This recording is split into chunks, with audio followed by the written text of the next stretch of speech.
नमस्कार, मैं हूं आपके साथ श्वेता झा। स्वागत है आपका हमारे विशेष कार्यक्रम में, जहां हम बात कर रहे हैं राम के धाम पर ध्वजारोहण की। जी हां, 25 नवंबर का दिन दूर नहीं, लिहाजा अवधपुरी में दिन रात काम हो रहा है। साज सज्जा, सुविधा, सुरक्षा, हर एक चीज पर प्रशासन और सरकार की बारीकी से नजर है।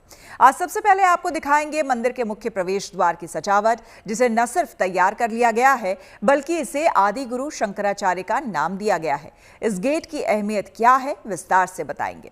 इसके बाद बात होगी धर्म ध्वजा की। समझेंगे कि मंदिर पर ध्वजा फहराने की परंपरा क्या है, क्यों है और सनातन में इसे इतनी अहमियत क्यों दी जाती है। इसके साथ ही बताएंगे कि राम मंदिर की ध्वजा कैसे रघुकुल की परंपरा से जुड़ी है और कैसे इस दौर में राम राज की प्रतीक है। तो आइए शुरुआत करते हैं ध्वजारोहण समारोह के लिए अयोध्या में हो रही सजावट से। रामनगरी में भव्यता और अद्भुत क्षण आरंभ हो चुका है। रामनगरी फिर एक बार नया अध्याय लिखने के लिए तैयार है। दिव्य राम मंदिर अपने पूर्ण वैभव में दुनिया के सामने प्रकट होने को तैयार है। शिखर पर ध्वज फहराने से पहले मंदिर परिसर के गेट नंबर 11 को जगत गुरु आदि शंकराचार्य को समर्पित किया गया है। इसी प्रवेश द्वार से प्रधानमंत्री मोदी का भी प्रवेश होना है। इसके अलावा मंदिर परिसर में नया क्या है, चलिए आपको बताते हैं इस रिपोर्ट में।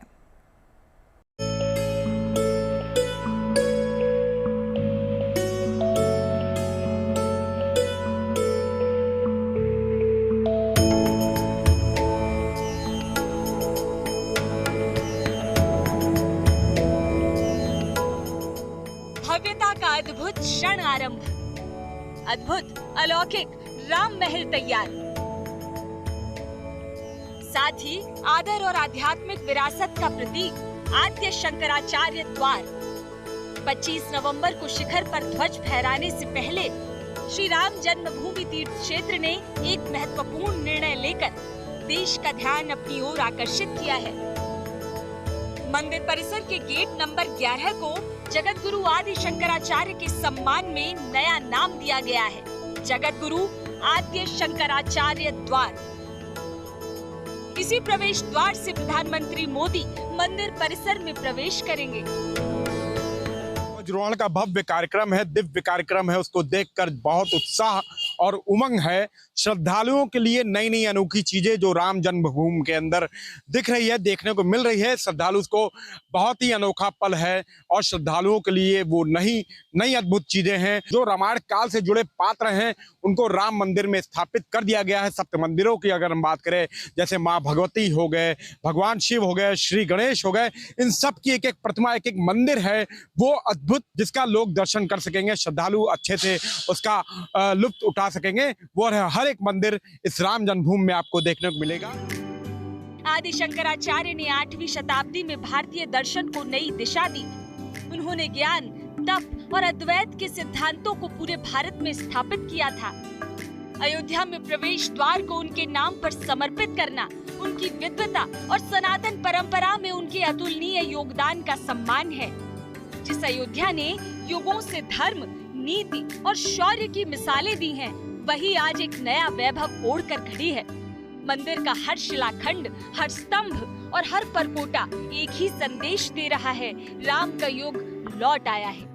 इन दिनों हवा में एक अद्भुत ऊर्जा घूम रही है। ये न भूतपूर्व और न ही भविष्य में आसानी से देखने को मिलेगी। यहाँ हर कदम ऐसा लगता है मानो इतिहास फिर से जीवित होकर हमारे सामने खड़ा हो गया हो।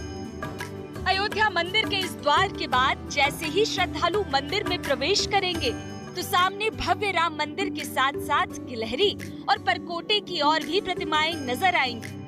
भगवान राम की कथाओं में महत्वपूर्ण गिलहरी की विशाल प्रतिमा सेवा, समर्पण और निष्ठा का संदेश देती हुई दिखेगी। राम मंदिर परिसर में गिलहरी की भव्य प्रतिमा स्थापित की गई है, जो प्रभु राम की सेवा में समर्पित निष्ठा और भक्ति का प्रतीक है। ये विशेष प्रतिमा न केवल मंदिर की सुंदरता बढ़ाती है, बल्कि भगवान राम के साथ गिलहरी की ऐतिहासिक भूमिका को भी जीवंत करती नजर आ रही है। तो वहीं गुलाबी बलुआ पत्थर से निर्मित लगभग 800 मीटर लंबा और 14 फीट चौड़ा परकोटा, जिस पर रामायण की लीलाएं उकेरी गई हैं, वो भी देखने को मिलेगा। अयोध्या राम मंदिर का निर्माण पूरा हो गया है। अब परकोटा के शिव, गणेश, हनुमान, सूर्यदेव, भगवती अन्नपूर्णा, और शेषावतार मंदिर भी तैयार है। सप्तऋषि और तुलसीदास मंदिर बन चुके हैं। जटायु और गिलहरी की स्थापना भी की जा चुकी है। अब श्रद्धालु इस दिव्य नजारे को देख सकते हैं। अब राम मंदिर के पूरे परिसर का दृश्य मानो किसी नई अध्याय की कहानी सुनाता है। अद्भुत, रमणीय और अलौकिक।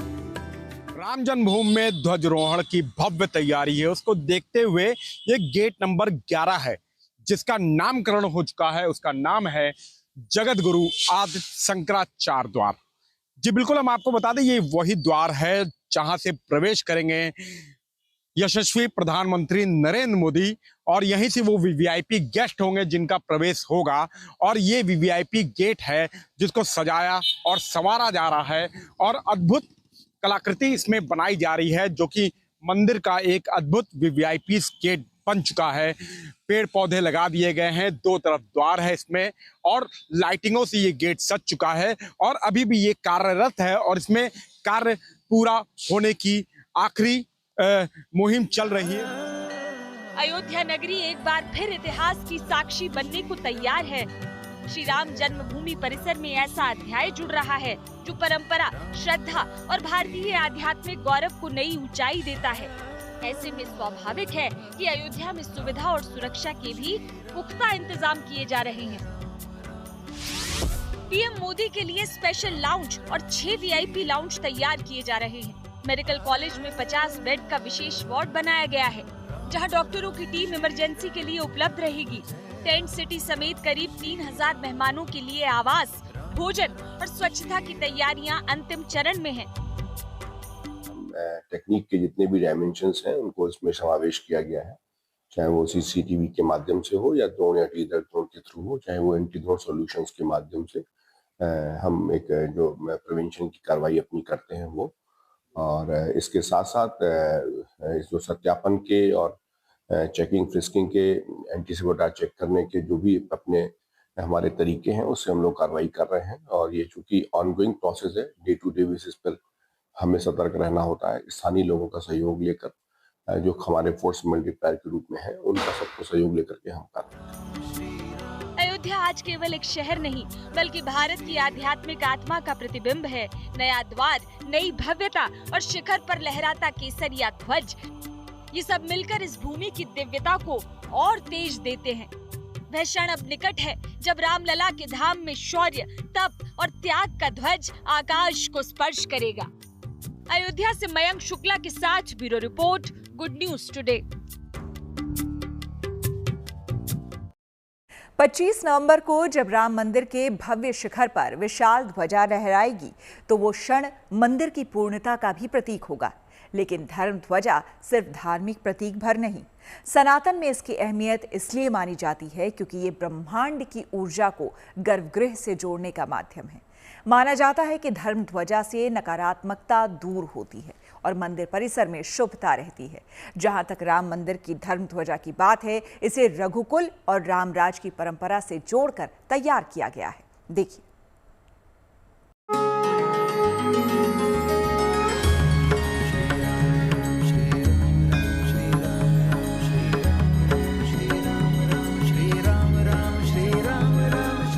ये समय सामान्य समय नहीं है।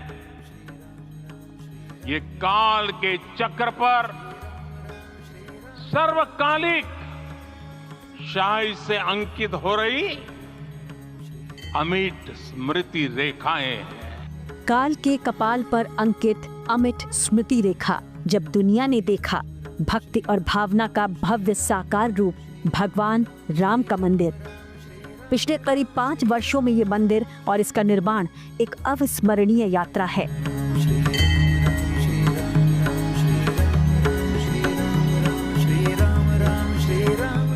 भावना से भवन तक, जमीन से शिखर तक, और इसी शिखर पर लहराने वाली है ध्वजा जो दिगंत तक रामकाज के पूर्ण होने का ऐलान होगी।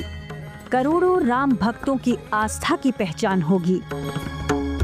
विशाल शिखर पर ये जो ध्वज आप देख रहे हैं वो ट्रायल का हिस्सा है, लेकिन ठीक इसी जगह पर लहराएगा सनातन का प्रतीक केसरिया धर्म ध्वज। विवाह पंचमी के शुभ अवसर के दिन शुभ मुहूर्त पर प्रधानमंत्री मोदी जब धर्म ध्वज फहराएंगे, अयोध्या के इतिहास में एक और स्वर्णिम अध्याय लिखा जाएगा। दिन का 8वां पहर और इस मुहूर्त में ही प्रभु राम कहते हैं कि नवमी तिथि मधुमात पुनीता शुक्ल पक्ष अभिजित हरि प्रीता। जो हरि को सर्वोत्तम प्रिय मुहूर्त था वो अभिजित मुहूर्त था, दिन का 8वां पहर। उस वक्त जो है ध्वजारोहण आदरणीय सम्माननीय प्रधानमंत्री जी करेंगे। तो इस तरह से 25 तारीख तक ये 20 तारीख से 25 तारीख तक क्रमशः अनुष्ठान। प्राण प्रतिष्ठा के बाद ये राम मंदिर के लिए दूसरा बड़ा अवसर है जिसका इंतजार सभी राम भक्तों को है। तो चलिए पहले आपको ये बताते हैं कि सनातन परंपरा में शिखर और ध्वजा की अहमियत क्या है।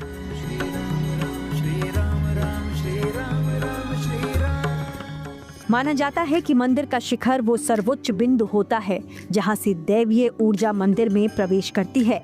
वहीं ध्वज ब्रह्मांड की ऊर्जा और मंदिर के गर्भगृह के बीच संपर्क सूत्र का काम करता है। ध्वज उस जगह पर भगवान की मौजूदगी का सबसे स्पष्ट संकेत देता है।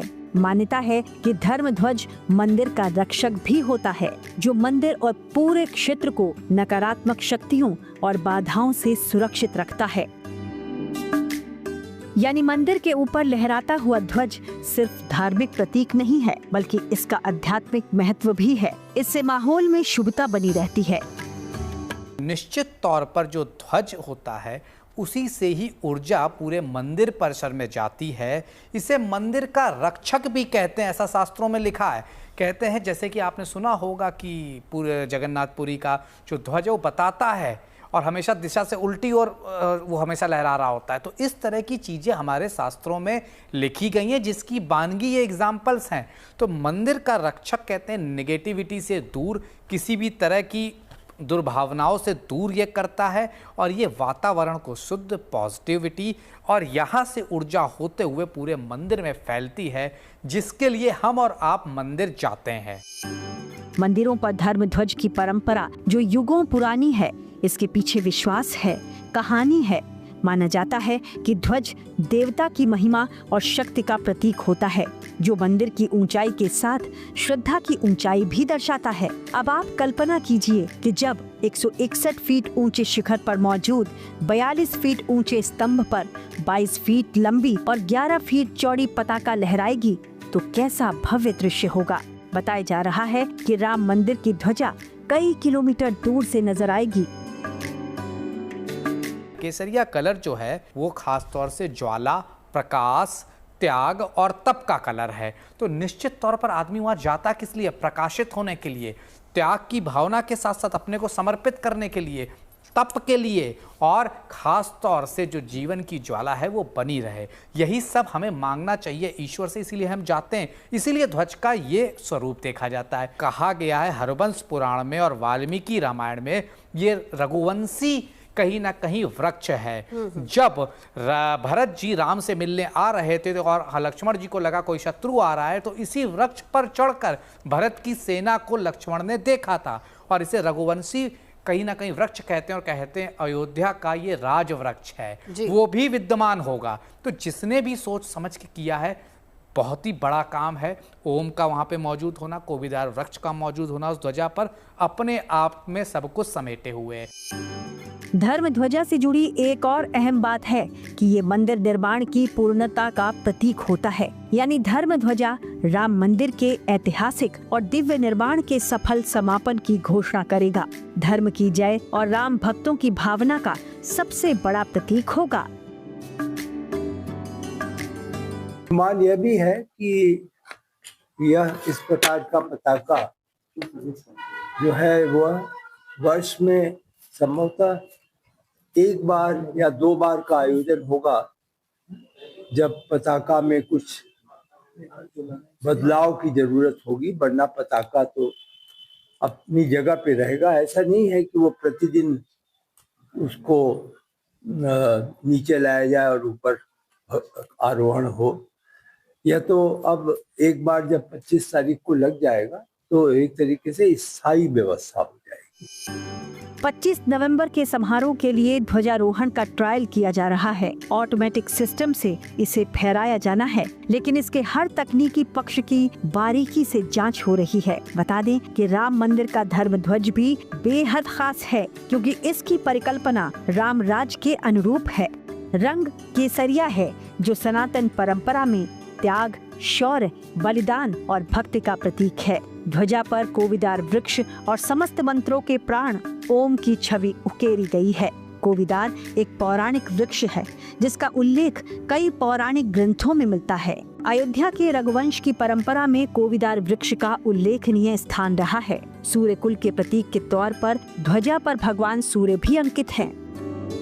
जो भगवा है, जो केसरिया है, ये अपने आप में ही अलौकिक है, अद्भुत है, अकल्पनीय है, अविस्मरणीय है, क्योंकि यह ज्ञान का प्रतीक है, यह बलिदान का प्रतीक है, यह समर्पण का प्रतीक है, यह भक्ति का प्रतीक है, यह पराक्रम का प्रतीक है, यह ऐश्वर्य का प्रतीक है, तो यह सत्य का प्रतीक है। तो निश्चित रूप से जो भगवा ध्वज लग रहा है, क्योंकि इसके लिए हमारे भक्तों ने, पूर्वजों ने, राम भक्तों ने, साधु संतों ने अपनी जो है बलिदान दिया है, तो बलिदान का ही प्रतीक है, सत्य का प्रतीक है, क्योंकि सत्य सत्यमेव जयते का विजय हुआ है। विवाह पंचमी के शुभ अवसर पर वो ऐतिहासिक पल आएगा जब प्रधानमंत्री ध्वजारोहण करेंगे और मंदिर परिसर घंटा घड़ियाल की आवाज से गूंज उठेगा। बताया जा रहा है कि एक बार ध्वजारोहण के बाद ये ध्वज स्थायी तौर पर राम मंदिर के शिखर पर लहराता रहेगा। अयोध्या से मयंक शुक्ला के साथ bureau report, good news today. तो इसी के साथ हमारे इस विशेष कार्यक्रम में मेरे यानी श्वेता झा के साथ फिलहाल इतना ही। देश दुनिया की तमाम पॉजिटिव खबरों के लिए देखते रहिए गुड न्यूज टुडे।